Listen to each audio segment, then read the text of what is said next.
For the last 2 weeks, I have been jumping back and forth between my quad 4K monitor setup and this giant 4K 55-inch OLED TV. In this video, I'm going to take you through every little detail to help you decide what's right for you, multiple monitors or one giant TV. Oh no! Now, I've been using dual monitors for the last 15 years. I could never go back to a single monitor, but after using 4 monitors, I'm telling you guys, I actually use each one of these monitors all day long. I love it. Now, to make this crazy setup work, I have the newest MacBook M3 Max MacBook Pro. I have it plugged in with a single cable. It actually has 2 ports, but it's one cable that goes to iVanke's newest 20-in-1 Thunderbolt dock. As far as I know, this is the only dock that can handle all of these monitors and all of the crazy peripherals I have plugged into it.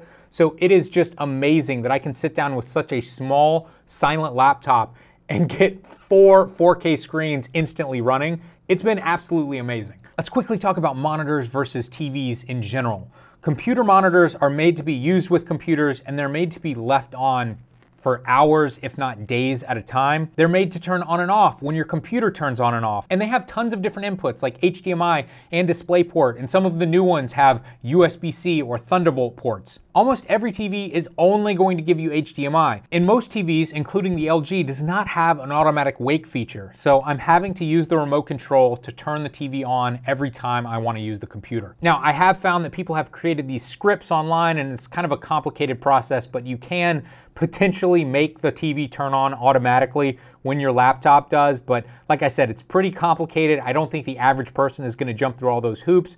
So just keep in mind, you're going to be using the remote control more. Now, one of the main benefits of using a TV as a monitor is that it's a TV. And if you want to use it as a TV and watch television or move over to all the smart features and log into Netflix or Hulu and watch a movie, or plug in a video game and play full screen, you have that option. But for me personally, I never wanted to have this full screen. I sit so close to all these monitors, I would have to back up every time I watch something full screen, and that would be really uncomfortable. It just so happens that both of these setups are almost identical in price. This is 4 4K 27-inch Dell monitors. I'm not gonna bother telling you the model number because these models are now discontinued, but each one of these monitors was around $400 each, and then another $100 for the stand puts this right around $1,300, which happens to be the exact same price as this LG C3 55-inch OLED TV. Now, it's very difficult to compare these prices because what you're getting is so very different.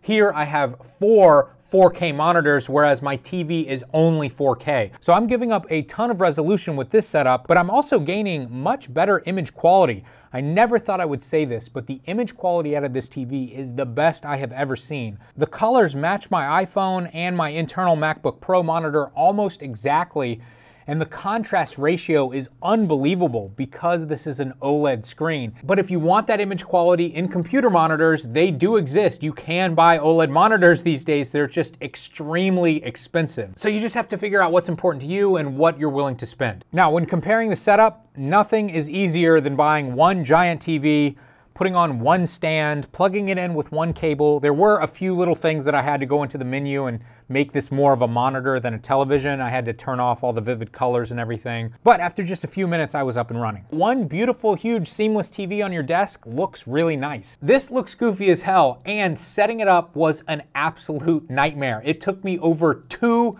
hours of working on this to get it to look this nice. And I don't even think it looks that nice right now. And while I was trying to finagle every screen to have the exact right tilt, I dropped the top 2 screens and I actually damaged one of these monitors. Oh no! And now every time I look at the screen, I notice these dead pixels right in the middle of the screen, and it drives me crazy. I was using 100% of my strength lifting up these 2 monitors to the perfect height and then holding them with one arm while I'm tightening with the other hand. It was not easy at all, and I am terrified of the day that I have to move this and redo it all when I move offices. Now let's talk ergonomics. What's it like looking at 4 different displays versus one giant television? Believe it or not, 4 27-inch monitors is almost the exact same size as one 55-inch TV. However, I cannot stress enough how much more comfortable it is looking at 4 individual screens where each screen is perfectly tilted towards me than it is looking at one giant television. Now, after using this TV for a few weeks now, I can tell you it is too big for my desk, and this is a very deep desk. This desk is like 3.5 feet deep. I have this TV pushed all the way back.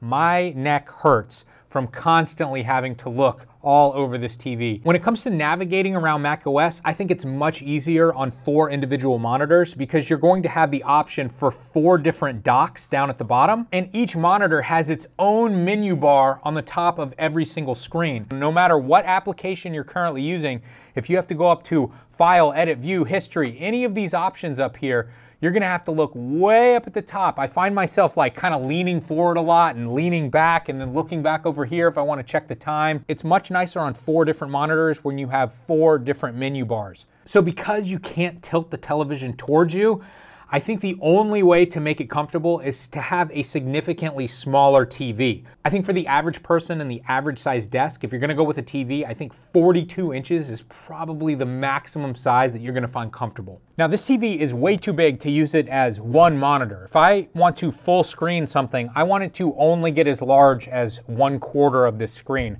However, there's certain situations where you really don't have control over that because macOS sees it as one monitor. For example, if I'm watching this video on YouTube and I want it to go full screen just in the bottom right down here, I don't think there's a way to do it.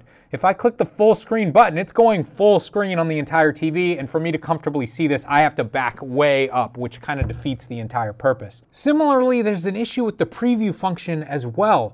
One thing that I really like about macOS is that you can click on any file and hit the space bar and it's going to open up a preview window. But if I preview a 4K video file, you can see it's going to fill up the entire TV. Now, I can drag this and make it smaller, but if I close this and then open a completely different video and hit spacebar again, it's once again going to open full screen. Now, this isn't totally the TV's fault, it's more of a resolution issue.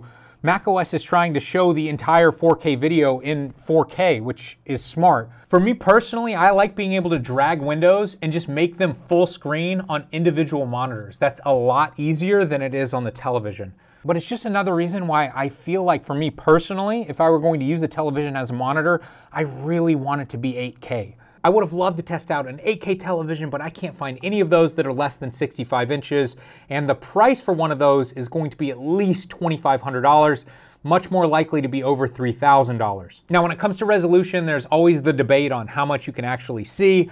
I'm telling you guys, I can definitely tell that this is 8K. So even though this is almost the exact same size as my 55-inch TV, because I have the extra resolution and the monitors are tilted towards me and I can sit a little bit closer, I can make that text a lot smaller and I can fit a lot more on each one of these screens. Now, one benefit to having one giant monitor is that you have a lot more control over the size and shape of each one of the windows on the screens. You don't have to deal with these bezels. So if I want to use Adobe Premiere, but I want it to take up, 3/4 of the screen, I can easily do that. This is something that you just can't do with 4 monitors. Now, one of my biggest worries when I bought this TV was going to be this automatic dimming feature that was a huge problem with the C2, last year's version of this television. Basically, if you don't move anything on the screen for a few minutes, the entire TV would start to dim to protect the pixels from burn-in. I'm happy to say with this C3 television, I have never experienced this problem while using the TV at all. Now, there are times where I walk away from the TV for a few minutes and I'm not using it and I can see that the TV is dimmed when I come back.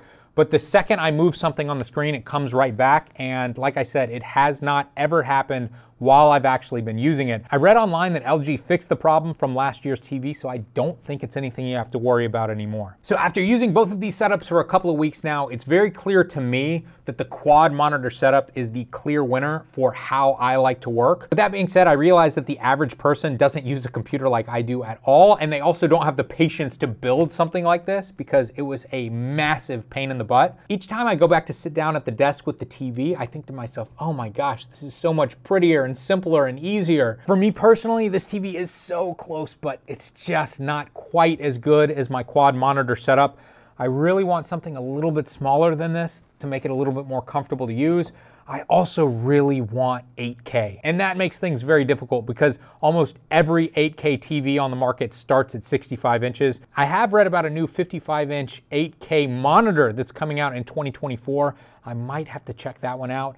But right now, I think for me personally, I'm going back to the quad monitors. For the average person, I think I'd recommend the TV. If you went with the 42-inch, you're under $900, which is an amazing price. I think that's the perfect size for most desks, and I think you're gonna be blown away by the image quality. Well guys, thank you for watching. Make sure to check out the links in the description. I'm going to link to everything that I can. The newest version of these Dell 27-inch monitors, the stand that I'm using here, the TV that I highly recommend, and all the different sizes. Check it out for yourself. I guarantee one of these two setups is going to be an upgrade over what you currently have, and it definitely will change the way you work. One last reminder, if you happen to be a photographer, we're doing huge photography contests that are free to join every single month. Head over to fstoppers.com/contest to check out the genre of the contest we're running right now, as well as the huge prizes that we're giving away.